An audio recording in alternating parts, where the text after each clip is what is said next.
Hero X wife முன்னாடிலாம் okay மாரி நடிக்கிறான்.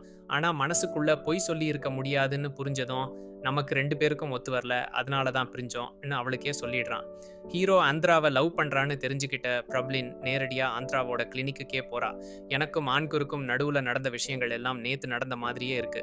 நான் எதையும் சும்மா விட்டு தரமாட்டேன்னு சொல்லி அங்க சண்டை ஆரம்பிக்கிறா. பிரப்லின் ஹீரோக்கு ரொம்ப க்ளோஸா இருக்க ட்ரை பண்றத பார்த்ததும் ஆந்திராவுக்கு கோவம் உச்சத்துக்கு போயிடுது. அதனால ஹீரோவோட அம்மா அப்பா வெட்டிங் அனிவர்சரி ஃபங்க்ஷன்ல அவங்க கல்யாண டேட்டை எல்லாருக்கும் முன்னாடி அனௌன்ஸ் பண்ணிடுறா. இத கேட்டு பிரப்லினுக்கு பயங்கர கடுப்பு. ஆந்திராவுக்கு பிரப்லின் இன்னும் பழசை மறக்கலன்னு புரிஞ்சதும் ஃபங்க்ஷன்ல இருக்க எல்லாரையும் நம்ப வைக்க அவளும் ஆண்குரும் சேர்ந்து டான்ஸ் ஆடுறாங்க. ஆனா பிரப்லின் அதிகமா குடிச்சிட்டு டான்ஸ் ஆடுனதால அவளுக்கு உடம்பு முடியாம போயிடுது. அப்போ ஆந்திரா ஆண்கூர் கிட்ட பிரப்லின் பழச மறக்கல, அவ எல்லாமே நடிப்பு தான் உண்மையை சொல்லிடுறா. இத கேட்டு ஆண்கூர் ரொம்ப கடுப்பாகி, நீங்க 2 பேரும் என் ஃபீலிங்ஸை வச்சு விளையாடுறீங்களான்னு கேட்குறான். கடைசியில பிரப்லின் தன்னோட தப்ப புரிஞ்சுக்கிட்டு ஆண்கூர் கிட்ட சாரி கேட்குறா. நீ அந்த்ராவை எவ்வளோ லவ் பண்றன்னு இப்பதான் புரியுது. நான் பண்ணது தப்பு தான் சொல்லி அவங்க 2 பேரையும் சேர்த்து வைக்கிறா. அதுக்கப்புறம் பிரப்லின் ஆண்குரை ஏர்போர்ட்டுக்கு கூட்டிட்டு போய் ஆண்ட்ரா கிட்ட என் எக்ஸ் ஹஸ்பண்ட கல்யாணம் பண்ணிக்க ரெடியான்னு கேட்குறா.